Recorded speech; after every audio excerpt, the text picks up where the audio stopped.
After a quick stint at Catalina Island, we were off again. It seems that once we crossed the border into Mexico, the wind finally picked up in our favor, and for pretty much the first time in over a month, we could finally hoist the sails and kill the engine.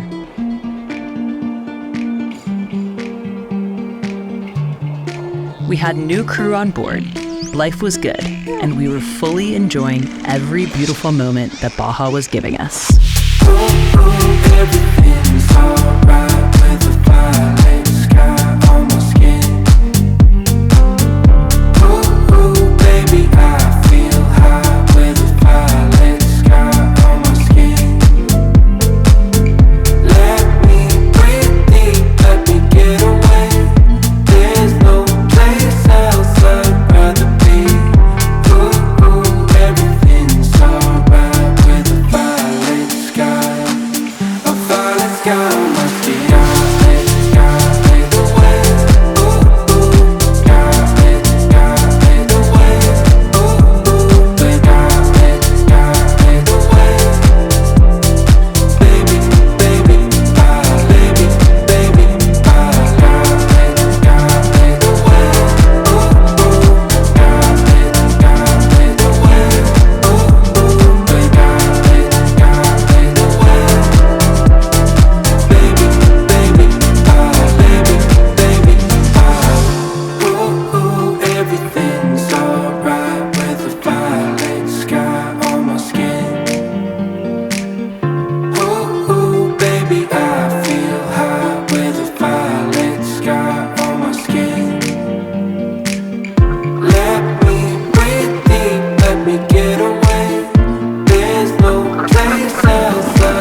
Baja was blowing our mind more and more each day, and our 16-day sail down her Pacific coast felt surreal.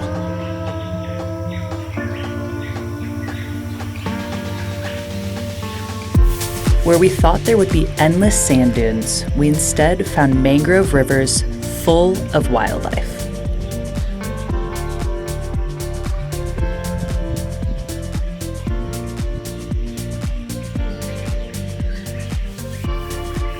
This backdrop of massive mountains was ever looming in the distance, and it was truly incredible to be making the trip south alongside thousands of humpback whales.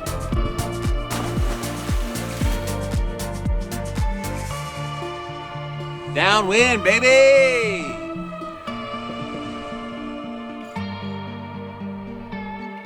To top it all off, every student we had on board was rad and a true joy to sail with. And we all had a good time exploring the dusty, tiny towns scattered along the coast. Hi, Bridget!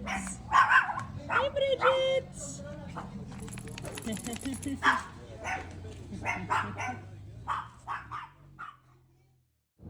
It's a good setup you got there, senor. Yep. Got the old hammock on the arch trick. So, we're in Mexico. Yeah. We've been in Mexico for a hot minute. The trip from San Francisco to Mexico wasn't really what I expected, which was a great kind of wake-up call back into the cruising life because you can never plan and expect anything.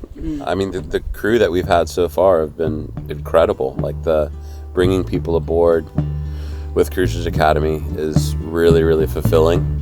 And it's, I don't know, it just reminds me of all the other sailing and cruising I've done, but with the purpose of really teaching people what it's like. And not just teaching them, but I think it's really important to show people what it's like, because you can teach so much, but really at the end of the day, they have to experience it and see it through their own eyes in order for like it to make sense or to click. So it's great because no matter what, there's a learning experience. Whether we're motoring in flat calms or sailing in big wind, there's always something to learn because that's exactly what cruising is. So from like a school standpoint and teaching, it really doesn't matter what happens while we're out cruising because that's what it is. Like we sailed from Ensenada to Cabo almost the whole way. We motored a little bit, but we finally had like sunshine and blue skies and sailing, and it was like, it's hard because you're always thinking, when we get there, when we do this, it'll be better. When we do this, it'll be better. And it's scary thinking that way because then you're never really accepting what's happening in the moment. But it did finally get better as far as the cruising stuff. So now look, we're in shorts and no shoes in a beautiful anchorage, flat calm, and there's still massive storms hitting the west coast in Tahoe, which I was slightly jealous about until this past week, I'd say. Why haven't we been filming and putting out episodes constantly? Well, if we didn't sleep, maybe we could. Good answer. Like, there's only so much time in the day, and our focus is 100% on Cruisers Academy, the offshore school, when we're on Lentica. I mean, we pick up the camera occasionally and we're filming stuff, but literally all of our attention is making the boat run for the school and making sure the students and crew get everything they need out of it. One more person asked me, are you meeting up with Delos? I'm going to say yes. Because we are. We're on our way to meet Delos, to buddy boat a little bit. Yeah, it's really surreal, actually, that it's getting closer, and like, it's just happened organically. Brian and I never planned for this to happen. It never was like, we'll meet the Sea of Cortez.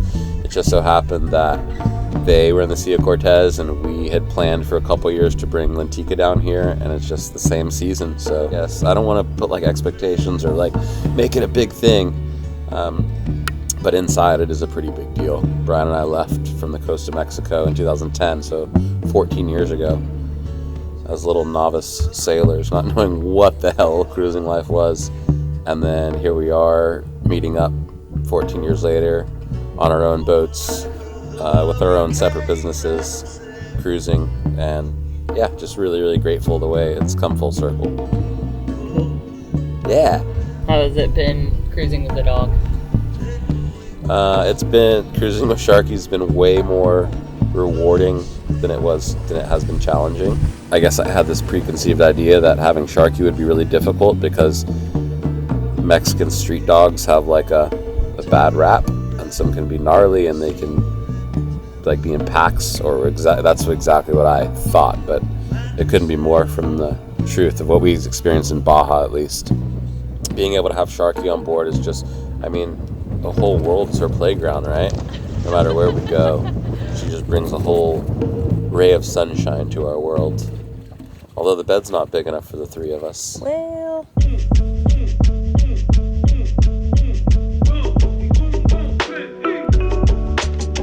We continued to make our way around the tip of Baja, and after hitting Cabo for a night and San Jose del Cabo for a week, we found ourselves in Los Frailes, in the eastern cape of Baja, where we were about to lose our minds over what we found. Oh shit! What do you have there, Lou? well, dead ahead is like at least 50 jumping rays at any given moment. It's insane. We're gonna go try it and see if we can not mess with them so we can get a shot.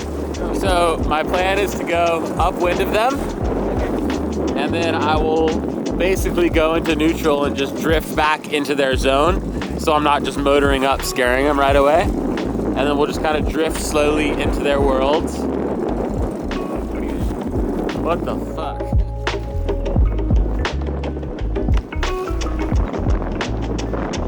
Can I stand up? Every time I stop filming.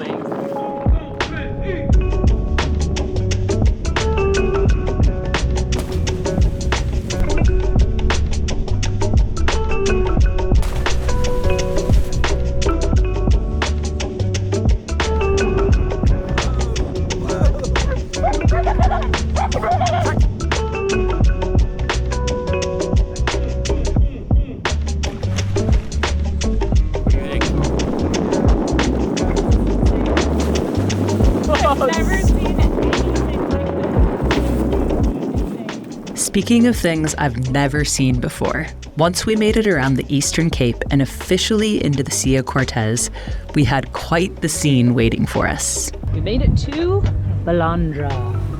It's beautiful here. Very calm. And I think there's some good hikes about